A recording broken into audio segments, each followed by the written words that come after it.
ကချင်ပြည်နယ်ဗမာမြို့သိန်းနိုင်ရေးတိုက်ပွဲဝင်နေသည့်ကချင်လူမျိုးရေးတပ်မတော် KIA နဲ့မဟာမိတ်တပ်များကဒီဇင်ဘာ26ရက်နေ့မှာဗမာမြို့ရှိချေလင်းတက်ရင်ခလာရ49နဲ့ဆက်လက်နှစ်ပစ္စည်းတက်ခွဲစာနာခ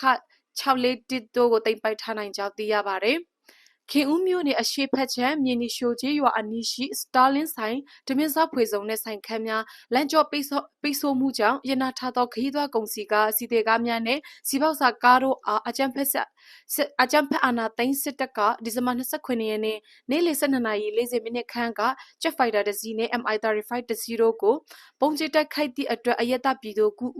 9ဦးသေဆုံးခဲ့ကြောင်းသိရပါတယ်။အယက်သားများကိုဦးတည်ပြီးအာနာသိန်းစစ်တပ်၏လေကြောင်းတိုက်ခိုက်မှုအတွင်းမှာအယက်တပ်ပြည်သူမဲ့အပြစ်မဲ့ပြည်သူ9ဦးခန့်သေဆုံး၍10ဦးထက်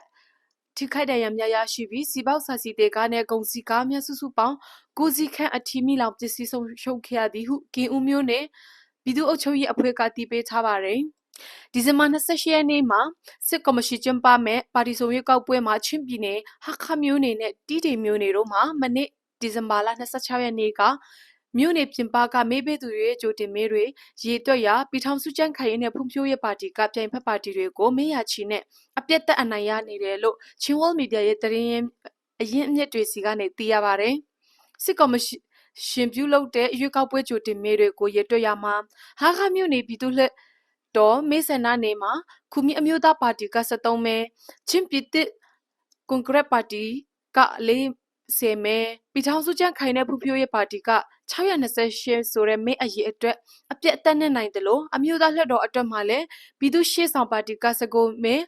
ပြည်ထောင်စုကျန်းခိုင်တဲ့ဖွံ့ဖြိုးရေးပါတီက642မဲနဲ့အပြတ်သက်နိုင်တယ်လို့ပြည်내လွှတ်တော်ဟာခမျိုးမဲဆန္ဒနယ်ကချင်းပြည်ကွန်ဂရက်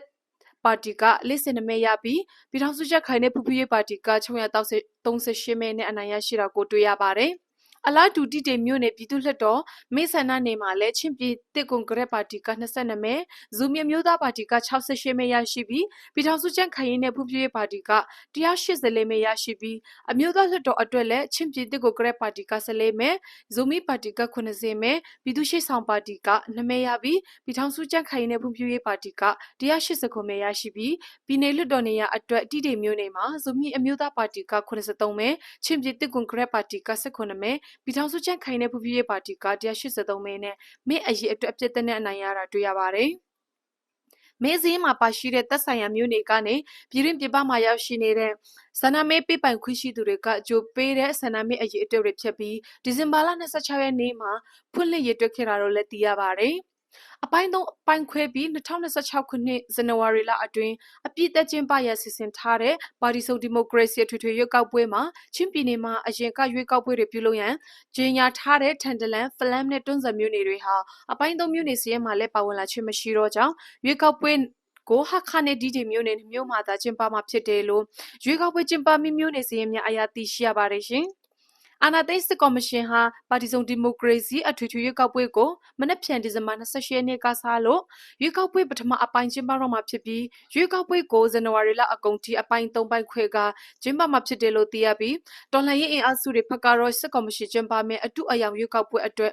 ရွေးကောက်ပွဲကိုပြည်သူတွေအနေနဲ့ကန့်ကွက်တပိတ်မှောက်ဖို့တိုက်တွန်းထားကြပါတယ်။ချင်းလက်ကကွေးတဖွဲပလဝရင်တာဝန်ထမ်းဆောင်နေတဲ့ကိုပိုင်အမှတ် PLW 111 2ကိုပိုရဆလိုင်းနိုင်ရဲ့အတီမိမိသက်စာပြုထားသည့်အမိမြေချင်းလန်းနဲ့ချင်းလူမျိုးများအတွက်အမျိုးသားရေးတာဝန်ကိုခြေပွန်းစွာထမ်းဆောင်ရင်2025ခုနှစ်ဒီဇင်ဘာလ29ရက်နေ့ရှေ့တန်းတနေရာတွင်တိုင်းပြည်နယ်လူမျိုးများအတွက်မြင့်မြတ်စွာအသက်ပေးလှူသွားခဲ့ပါတယ်။အမျိုးသားတော်လှန်ရေးအတွက်စလိုင်းနိုင်ရဲ့ဤပေးစမှုအပေါ်ချင်းလန်းကကွေးတဖွဲပလဝမှာလေးစားကုန်ပြူပါကြောင်းနဲ့ကျဟိသူမိသားစုနဲ့အတူတဖွဲဝင်များအားလုံးဝနဲ့ကြေကွဲရပါကြောင်းမှတ်တမ်းတင်အပ်ပါသည်ဟုသူတို့၏ Facebook စာမျက်နှာတွင်ဖော်ပြထားပါတယ်ရှင်။အားလုံးပဲကျေးဇူးတင်ပါတယ်ရှင်။